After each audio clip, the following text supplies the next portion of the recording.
അതെ, ആദ്യം ഞാനിവിടെ വെണ്ടയായിരുന്നു നട്ടിട്ടുണ്ടായിരുന്നു. കുറേ നട്ടിട്ടുണ്ടായിരുന്നു. ചെറിയ വെണ്ട തൈകൾ നട്ടിട്ടുണ്ടായിരുന്നു. അപ്പോൾ നട്ട് കഴിഞ്ഞ് പിറ്റേ ദിവസം നോക്കിയപ്പോൾ എല്ലാ വെണ്ടയും ഇനി പെരിച്ചാഴിയാന്ന് തോന്നുന്നു കടിച്ചു മുറിച്ച് 2 കഷ്ണാക്കി ഇട്ടേക്കണ്. അപ്പോൾ ഭയങ്കര വിഷമായി. പിന്നെ അവിടെ ഒന്നും നടാനൊന്നും തോന്നിയില്ല. അപ്പോൾ വെണ്ട നട്ടപ്പോൾ എന്നെ കുറച്ച് നനച്ച് കൊടുത്തിട്ടുണ്ടായിരുന്നു. കാലത്തും വൈകിട്ടും നനച്ച് കൊടുത്തിട്ടുണ്ടായിരുന്നു. അത് കഴിഞ്ഞ് പിന്നെ അവിടെ ഒന്നും നട്ടൊന്നുമില്ല. കുറച്ച് ദിവസം കഴിഞ്ഞ് നോക്കിയപ്പോൾ അവിടെ ചെറിയ ചെറിയ ചീര മുളച്ച് വന്നിരിക്കുന്നു. അപ്പോൾ തോന്നി എന്നാൽ കുറച്ചും കൂടി നനച്ച് കൊടുക്കാം. അങ്ങനെ ഞാൻ എല്ലാ ദിവസവും നനച്ച് കൊടുത്തപ്പോൾ അതൊക്കെ വളർന്നു. തന്നെ മുളച്ചതാണ്. മണ്ണൊക്കെ ഞാൻ അവിടെ കൊണ്ടിട്ടുണ്ടായിരുന്നു. കുറച്ച് വീടിൻ്റെ ബാക്ക് വശം പൊളിച്ചപ്പോൾ കുറച്ച് മണ്ണുണ്ടായിരുന്നു. അപ്പോൾ ആ മണ്ണൊക്കെ അവിടെ കൊണ്ടിട്ടുണ്ടായിരുന്നു. അപ്പോൾ അടുത്ത് തന്നെ ഒരു ചീര നിൽക്കണുണ്ടായിരുന്നു, പൂവിട്ട് നിൽക്കണുണ്ടായിരുന്നു. അപ്പോൾ അതിൻ്റെ വിത്ത് വീണ് മുളച്ചതായിരിക്കണം.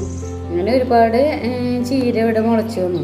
അപ്പോൾ എന്നും രാവിലെ വൈകിട്ട് നനച്ച് കൊടുക്കാൻ മാത്രം ചെയ്തിട്ടുള്ളൂ. വേറെ വളയുടെ അങ്ങനെയൊന്നും ചെയ്ത് കൊടുത്തിട്ടില്ല. പക്ഷെ നന്നായി ഉണ്ടായി.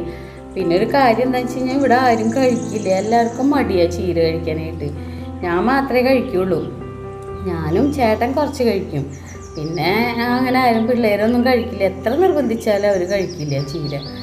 അപ്പോൾ എന്നാലും എനിക്കിഷ്ടമാണ് ഇത് വളർത്താനും ഇത് കറി ഉണ്ടാക്കി കഴിക്കാനൊക്കെ ഭയങ്കര ഇഷ്ടമാണ്. ഇനി ഇത് ഫുള്ള് എന്തായാലും ഞങ്ങൾക്ക് കഴിക്കാൻ പറ്റില്ലല്ലോ. അപ്പോൾ എൻ്റെ ഒരു ഫ്രണ്ട് ഉണ്ട്, അപ്പോൾ ആൾക്ക് കൊടുക്കും. ഇതിൽ നിന്ന് പകുതി ആൾക്ക് കൊടുക്കും. ഇനിയിപ്പോൾ ചീര എന്തായാലും നടണില്ല. ഈ ഇത്തിരി സ്ഥലമുള്ളൂ. ആ സ്ഥലം ഒന്ന് ഇളക്കി മറിച്ചിട്ട് അവിടെ വെണ്ട തന്നെ നടാനാണ് ഞാൻ ഉദ്ദേശിക്കുന്നത്. ചെറിയ വെണ്ട തൈകൾ കുറച്ചുകൂടി ഉണ്ട്. അപ്പോൾ അതൊന്ന് നടണം എന്നാണ് വിചാരിക്കുന്നത്. അപ്പോൾ ശരി, ഓക്കെ, താങ്ക് യു.